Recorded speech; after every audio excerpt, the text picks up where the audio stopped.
Very easy to understand. Long story short, I would like to say that all transactions are verified by nodes, which means that if you are connected to a network like Bitcoin network and you are running a full node, you can be a person or group of people that verifies the transaction. Those transactions happen within the last, those transactions that happen within the last 10 minutes, as in Bitcoin network, are bundled together in some kind of ledger structure where only hash of that transaction is stored on a network. Cryptographic hash function is a one-way function that cannot be reversed, and if someone would change the data of that transaction, it would result in a different hash. As you can see, hash of transaction 1 doesn't equal hash of transaction 2. After that, transactions are stored in a Merkle root, which is just a tree of other hash functions from a particular transactions.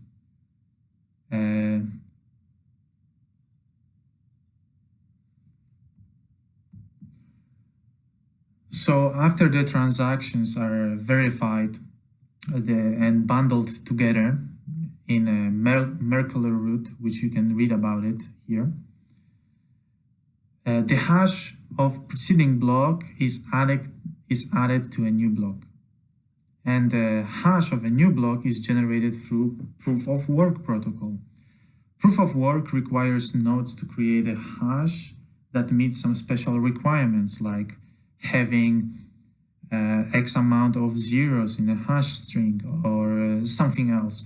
Remember, every data will have own hash, which means that a hash generated first by some computer may not meet the requirements. Therefore, nodes have to add some arbitrary text, which is done by guessing work and is highly dependent on the processing power of your computer. If you have an old hardware, this will take a while to create the required hash. But if you have the best hardware, the situation changes into your advantage.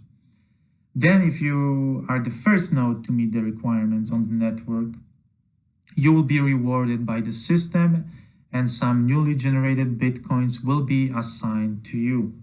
This way, we are creating chain of blocks. Why would anyone want to mine and support the network?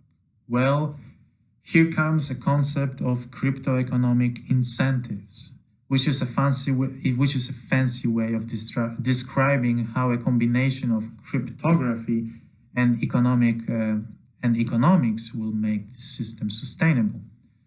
By rewarding miners when it comes to proof of work, the transactions are validated and verified by the nodes. A good example of that is obviously Bitcoin network. Also, we have another common protocol to support the distributed network called proof of stake, short POS.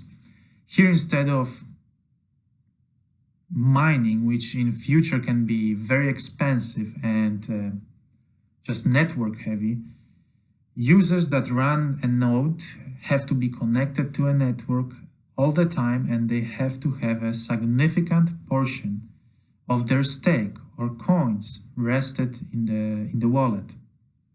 I will cover that topic more deeply in the next video. However, this system requires far less energy consumption and is lighter. Active nodes are also rewarded by issuance of new coins. The nodes that are active are also rewarded by the nodes that are connected to a network are also rewarded by issuance of new coins. Good example of that kind of network is NEO. This coin is not only designed for payment, but also it is implementing a concept of smart contracts.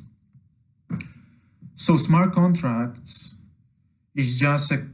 are just a contract between smart contract is just a contract between two parties that can be executed and verified and stored on blockchain.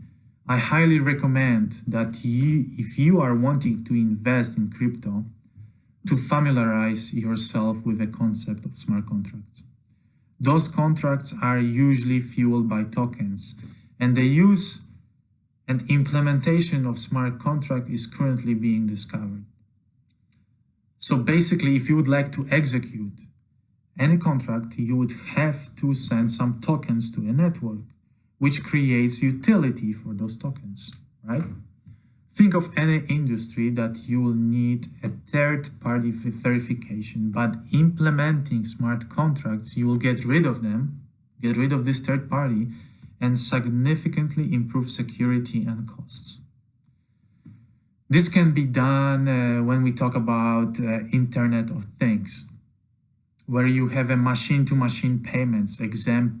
One of the examples is when you drive your Tesla car and you are about to drive through the toll, and the payment can be processed between sensor without even stopping at the booth. Good example of this kind of solution is IOTA network. You can check it out here. When it comes to cloud computing, where you can rent out your unused computing power to, let's say, some research companies that need it for some sophisticated processing.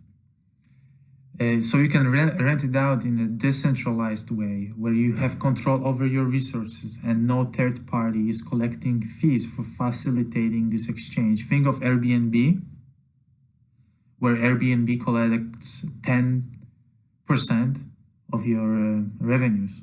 Here you will have a control over your revenues totally.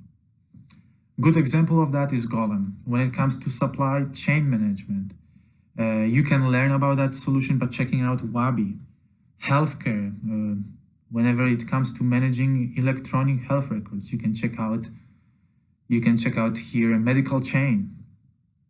Voting can be done on blockchain, where all the votes are stored on a blockchain and they cannot be compromised. Content rights. You can check out Steam, where people can tip you for your articles. Prediction markets, you can read into Augur. It's a very interesting concept, and I highly recommend to read about it. Also, you can use it in gambling or maybe some kind of sport betting, which is a common use of cryptocurrency, and many more. At the end, I would like to say that I'm not promoting those networks that I just mentioned, and I'm not saying that they are the only one solution to the underlying problems, industries, or markets. There is many different networks that are competing with each other, and I am not sure which one will be the best solution for that problem. So it is highly recommended by me that you check out competitors and check out different cryptocurrencies, and you maybe read into technical papers trying to understand how this protocol, how this network will work, and assess yourself. If you believe that this network would create a greater value, maybe it's worth investing in this network.